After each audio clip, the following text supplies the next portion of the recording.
Good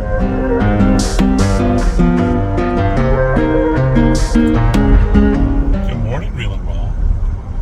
Good morning. It's Friday morning, March 28th, I think. Beautiful day here in Georgia. And we are heading up to the farm. So starting out our video a little shaky this morning because we're in the truck. We are going to go ahead and we've been soaking our peas and bean seeds last night. We're going to go ahead and get those into our beds, which we have been preparing over the last week. We'll take you on our journey and show you what we're doing up there. Okay, we're back up at the farm and we got two beds here that we're going to go ahead and we just took off all the mulch that was there from the winter and the leaves, and we have them prepped. They were already prepped, removal of weeds and all of that last week, and just kind of cleaned up. So what we're going to put over here are our peas, and over here we're going to put our beans. So we'll show you the importance of when you are planting your beans and your peas.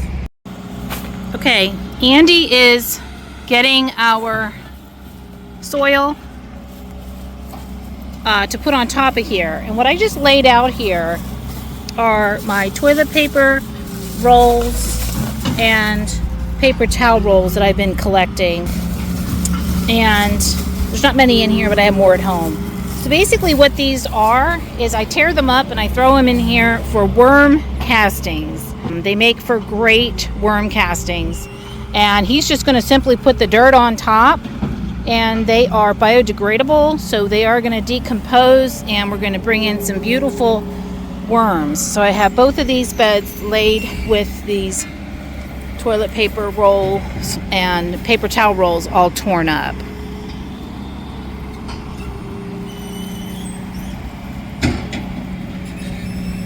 Okay guys, so Andy is filling up our third bed here. You can clearly see that this soil that after we took the mulch off of it, just looks beautiful. It's nice and rich, dark brown. Andy's adding some more of our soil mixture from, tell us about this soil and how you have that going on in the back. So this soil is some of our compost that we've made over the years. We've got piles over here, and it's mixed about 1/4 to 1/3 with a composted horse bedding manure stuff that we got that's 2 years old. And we had the pile over there. You can't see it from here, but we just got it, what, about 2 weeks ago? No, it's been almost 3 weeks now. It'll be 3 weeks tomorrow, I think. Yeah. So 3 weeks, and it's growing mushrooms. It's full of mushrooms, which is awesome because those will just, they're in here, they're going to decompose in here. And just another good thing. So really liking that that horse stuff that we got. Liking that a lot. So these beds have been in how long? Is this their third year? The actual structure? Yeah. I think it's been longer.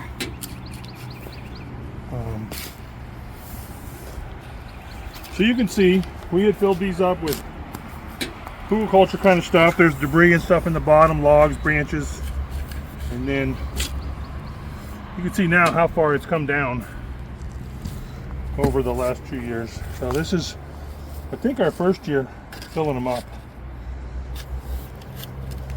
We're just giving a little turn into the existing soil here, just to loosen it a bit. Not too much. I guess if we had a broad fork, we would be doing that instead. Don't have one, haven't made one. Here's what we got. See, there's a piece of, like a branch that's in there. You can look at it, it's just, look at that. Decomposed. Decomposed. Look how much, look at the water that's just, this is why we do this. This is like, I don't know if you can see that shining in there. It's not quite dripping, but it's almost. And that's just great for the plants underneath there on that lower level. You can suck all that soil up, or all that moisture up into the soil. So Okay, y'all. So here I am in front of the bed we just prepared. We've got our trellis that's pretty tall, so we're gonna have our peas on this side and our beans on this side. This year I got some seeds from a company called Gardenary, so I'm gonna try those out. And we're gonna do some sugar snap peas and some bush beans. All right, so for both of these, what you wanna do with your peas and your beans is you wanna soak them for 10 to 12 hours. Do your own research. I've seen 4 to 6, but we did 12 hours to the T. So these have been soaking overnight. All you do is simply put them in water. They have doubled in size. I've used every seed, but these literally were, they've doubled in size. So it's great to see that. What you want to look for is you want to make sure that they have not only doubled in size, but that they also are not floating. So I had to remove some floaters. So now that we see that they have sunk, we're good. We can go ahead and plant these. Okay, so I'm going to go ahead and I'm going to put my sugar snap peas on this side of the trellis. And again, this company is called Gardenary. This is where I got some of our seeds this year. And what we're simply going to do is we're going to put these in 4 to 6 weeks before the last frost. And I'm going to go ahead and put them in a 1/2 inch to an inch deep trench. And I had my peas soaking last night. So I'm just going to drop them in as close to the trellis as possible. And you can put them in like about a 1/2 inch to an inch apart.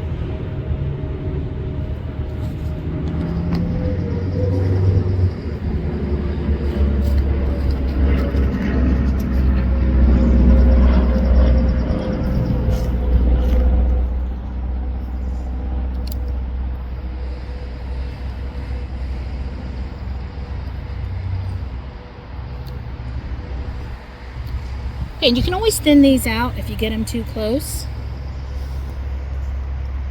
But they do really well with being close to each other. Even if they're overlapping each other and kind of crowding themselves on the trellis, that's still okay. So now you're just going to put your soil over your trench.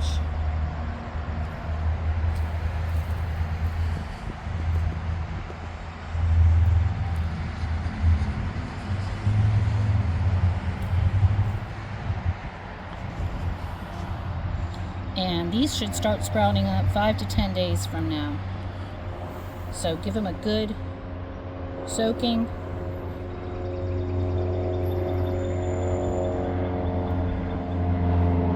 We'll see what happens.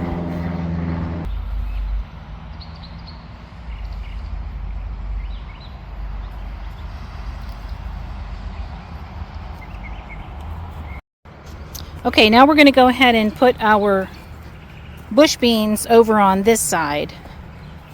And some people can succession plant, and they suggest that you do that I think it's every other week or every 2 weeks. But we're just going to go ahead and do a hand's length apart, and it should work out to be about 24 plants in here. So Andy is putting the beans in, the seeds. And these are going to be real pretty. They are literally a bush, so you really don't need a trellis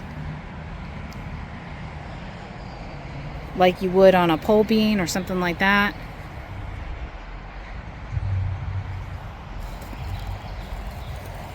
So where are we at? How many? So that's 15. It's 8, 7, and that'll be 8. Okay, good. All right, and they're a hand width apart from here as well. You want to make sure that you're allowing for enough space. Okay, so what we're going to do is we're going to put them in between.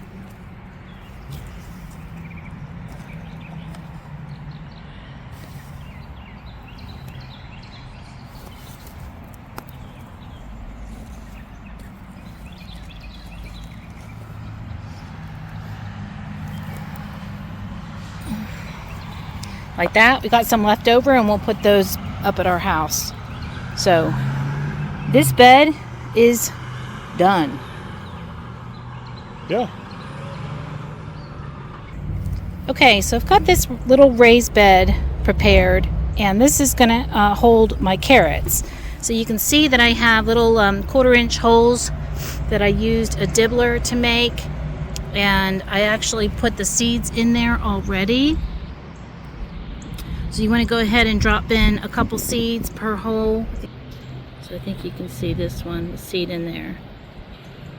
And then what you want to do is put them about 1 inch apart.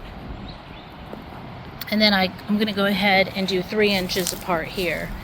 And so I'm going to have a sage seedling here once that finishes growing. That's one of the seedlings that I made.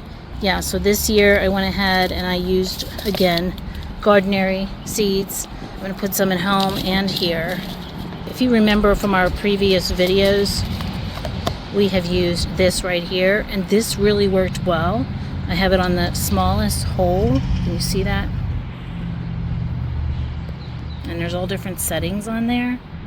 We can put a link in here because we got these on Amazon. Just dropped in those holes real nice. So then I just kind of like planned, right there's going to be my sage plant on the corner. And so I have the holes continuing here. Now I'm going to go ahead and keep my eye on this. And then what I want to do in about a week to 10 days, I just want to, check on it. And as they start to grow up, I want to go ahead and thin them to every 3 inches apart.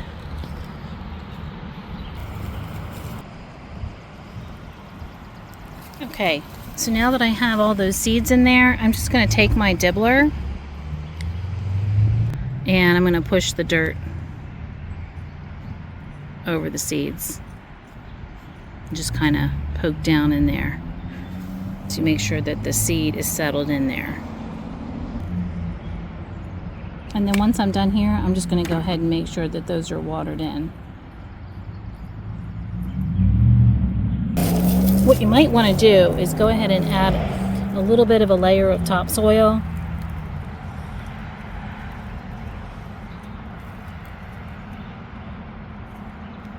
Just to go ahead and get those in there before you water them down and you don't water the seed out of the hole.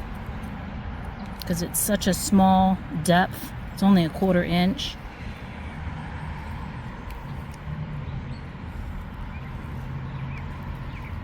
So I'm going to finish these up and get them watered.